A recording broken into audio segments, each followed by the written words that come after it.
Здравствуйте! Основная тема сегодняшней нашей передачи – внедрение передовых научных технологий, разработок, что называется, в жизнь. С этой целью Федеральный центр уже не первый год финансирует, стимулирует финансово создание малых предприятий при действующих научно-исследовательских академических институтов. Якутск в этом смысле не стал исключением. Сейчас у нас таких предприятий уже работает 12. Они заняты внедрением передовых технологий в таких сферах, как биология, геология, сельское хозяйство, золотодобыча, здравоохранение и ряд других. Через 4 минуты мы с вами познакомимся с тем, как работает первое из этих, первое по времени открытия в Якутске, такое малое предприятие Нурт-Эласт. А пока рассказ о наиболее заметных событиях последнего дня. Здравствуйте! Сразу скажу, что из Москвы вестей никаких, в том числе и об анонсированной встрече Владимира Путина и главы Якутии сегодня в полночь. Вообще не исключено, что эта встреча может быть перенесена. Тем временем в Алтумане завершена подготовка к внеочередной сессии. Она откроется в среду, но ключевым вопросом станет о бюджете на будущий год. Не исключено, что депутаты рассмотрят проекты и мировых соглашений по Алроса и Якутуглю. Из городских проблем в проекте повестки значится Магам. Но не в связи с требованием правоохранительных органов начать процесс ликвидации в этом микрорайоне Якутска прежней администрации, а речь пойдет о подготовке к отопительному сезону. В мэрии полагают, что все эти трудности рукотворные, так как в Магане в данный момент действуют две администрации и у каждой из них собственный бюджет. Впрочем, в отсутствие в Якутске главы республики и премьера, депутаты вряд ли смогут получить исчерпывающие ответы по остальным вопросам повестки. А что касается Магана, то он превратился в своего рода символ противостояния республиканской власти законам, действующим в Российской Федерации, да и здравому смыслу тоже. Занятная публикация появилась сегодня в газете «Вторник».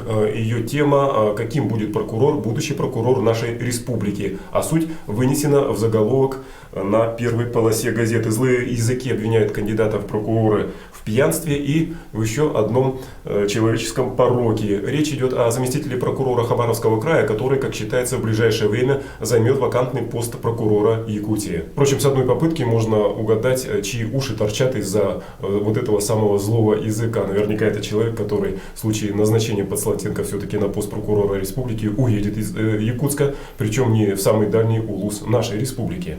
А в Ленске на днях кипели страсти по поводу строительства нефтепровода на восток. В отличие от представителей малочисленных народов Севера, экологи ничего хорошего в этом вопросе не увидели. Основную угрозу экологии труба представляет из-за того, что в районе Алекминска она пройдет по дну реки Лена. После аварии на газопроводе у Якутска и нефтепроводе у Витима вряд ли нужно кому-то рассказывать, чем может обернуться вся эта затея. И в продолжении нефтегазовой темы. Вчера Высший арбитражный суд республики должен был рассмотреть ситуацию, которая сложилась вокруг Саханефтегаза в связи со столкновением интересов Сахатранснефтегаза и компании Алроса.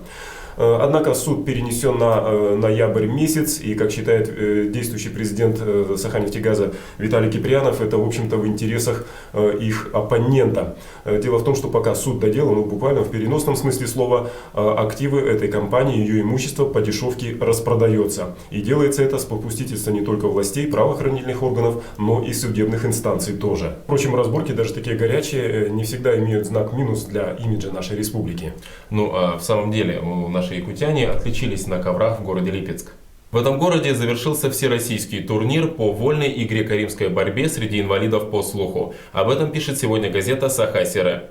В этих соревнованиях участвовали два наших спортсмена, и оба они отличились. Егор Скрябин в своей весовой категории стал чемпионом в обоих видах борьбы, а Владимир Бородин занял первое место в соревнованиях по вольной борьбе. Сейчас оба спортсмена готовятся к участию во всероссийском турнире среди взрослых. А теперь давайте обратимся к основной теме нашей сегодняшней передачи. Надо, в общем-то, признать, что внедрение передовых технологических решений и процессов каких-то в производство, в жизнь, что называется, всегда была проблемой в нашей стране. Но если в СССР эта проблема в значительной степени с помощью разрешалась военно-промышленного комплекса, который всегда был, в общем-то, у которого был всегда спрос на такие технологии, то сейчас в современной России проблема эта стала действительно очень и очень острой. И прежде всего потому, что бизнес по большей своей части еще не в состоянии финансировать серьезные какие-то академические фундаментальные разработки. И в результате наука как бы перебивалась с хлеба на воду. Что было делать в этой ситуации федеральному центру? Было решено, что нужно создавать малые предприятия, которые бы возникали как в самих академических институтах, так и возле них, и занимались бы тем, что внедряли те технологии, те разработки, которые у них были, непосредственно в производстве. С этой целью была разработана специальная даже федеральная программа. 12 предприятий, я уже упомянул об этом, из нашей республики участвуют как раз вот в этой программе. Что она себе представляет? Она трехлетняя. В первый год из специального фонда на каждому предприятию, конечно, если он сумеет защитить свой проект, выделяется по 750 тысяч рублей. Чисто организационные вопросы решаются, производственные вопросы решаются, связанные с созданием, собственно, с производственной базы. Ну а кроме того, новые предприятия должны еще постараться найти инвестора и, кроме того, приобрести какую-то интеллектуальную собственность в виде каких-то патентов. Либо самим защитить какую-то процедуру, какой-то процесс, какое-то изделие, запатентовать его, либо приобрести. Если эти проблемы решаются, то открывается возможность перейти на второй этап, второй год, когда это предприятие уже получает из федерального фонда 1,5 миллиона рублей, еще столько же она должна привлечь с помощью инвестора и опять-таки работать по своему направлению. Ну и третий год это, так сказать, закрепление результатов. Так вот, то, что касается Якутска, то самым первым таким малым предприятием высокотехнологичным оказался Норд-Эласт. Он возник в 2005 году и занялся проблемами, которые, в общем-то, были в профиле специалистов, людей, ученых, которые его образовали, которые его создали. А возникло это предприятие на базе Института неметаллических материалов, с чем сейчас и продолжает работать. Ну, правда, в отличие от академической практики своей, нынешнее предприятие должно работать исключительно в рыночных условиях. И поэтому здесь всегда очень рады заказчикам, потенциальным даже заказчикам, которые появляются время от времени в кабинете этого предприятия. Это уплотнение штока гидроцилиндра, лап подъемных для трапа, пассажирского трапа. Это абсолютно новое. А у них, в принципе, они что, выработали ресурсы свои, или у них вообще нет, или что поставщики? Да, эти трапы, они импортного исполнения, сейчас они уже старые, вот, и таких запасных частей уже нет, поэтому мы разработали, изготовили новую пресс-форму и изготовили изделие. Достать? Что-то оторвалось. У вас есть кто-то, с кем вы более-менее регулярно, часто работаете? Да, конечно, у нас в основном основные заказчики это дорожные предприятия, дорожно-строительные предприятия, Ленское пароходство, его подразделение и автотранспортные предприятия, потом пищевые комбинаты. Мы работаем и по пищевой резине, можем делать. И топливозаправочные предприятия, очень много работаем для них. Вот сейчас есть у спецавтохозяйства проблема. Им нужны прокладки под коллекторы немножко больше размера, те, которые поставляются для новых машин. То есть с учетом износа деталей? Да. А мы вот стараемся... Как раз адаптировать. Да.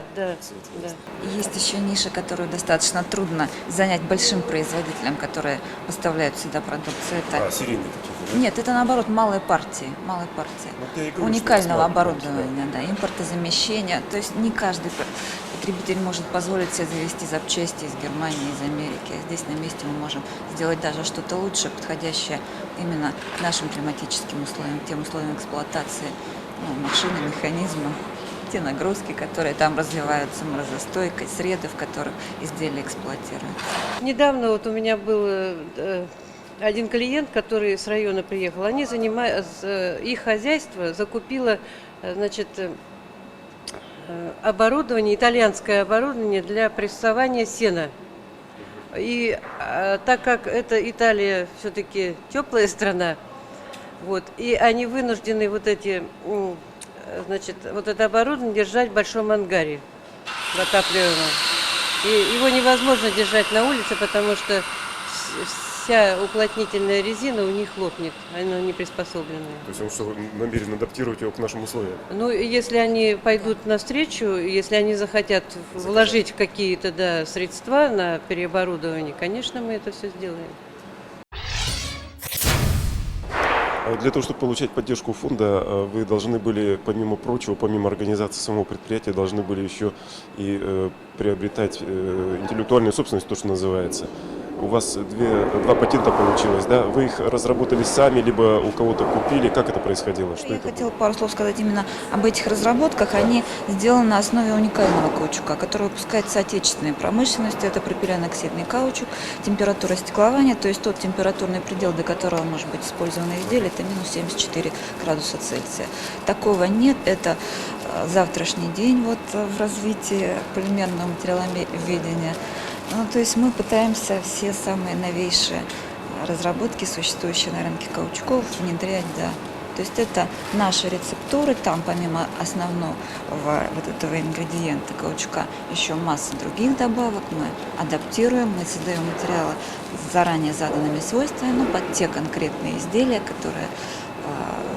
которые нужны заказчикам. Да? Для того, чтобы получить грант продолжения на второй год, что оказалось самым сложным для вас?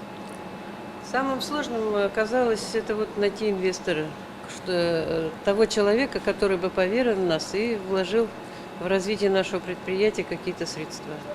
Он является вашим заказчиком? Нет, частный предприниматель, который хочет более расширить свою деятельность. То есть диверсифицируется, Да, да? да. Он надеется получить больше следующую, через год, через 2 года.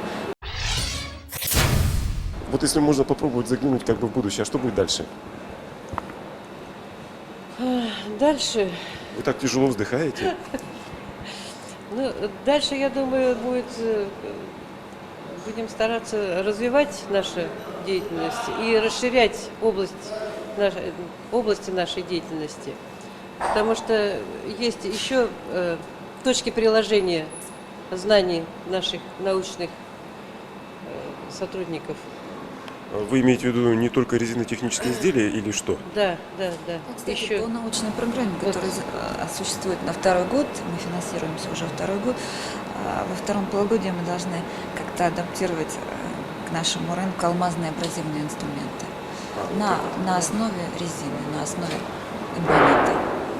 То есть это еще никто не делает, потребность в этом есть. В общем-то, в институте было разработано огромное количество различных алмазных абразивных инструментов. Но это, пожалуй, единственная технология, которую можно без особых проблем использовать здесь, производить прямо на месте. На основе резины, на основе каучуков, природных алмазов. И при этом затраты наиболее минимальные в сравнении с другими. А в то же время существует определенный рынок сбыта. Это ювелирные предприятия, это какие-то частные предприниматели, которые занимаются обработкой традиционных материалов, кости, камней и так далее. Здесь еще предстоит большая работа, но мы пытаемся, по крайней мере, мы так запланировали, нам этим нужно отчитаться, то, что мы делаем подобную работу, предлагаем свои инструменты абразивные на рынке города Якутска и республики. Отработав, получается, уже почти 2 года, достаточно оптимистично смотрите в будущее свое.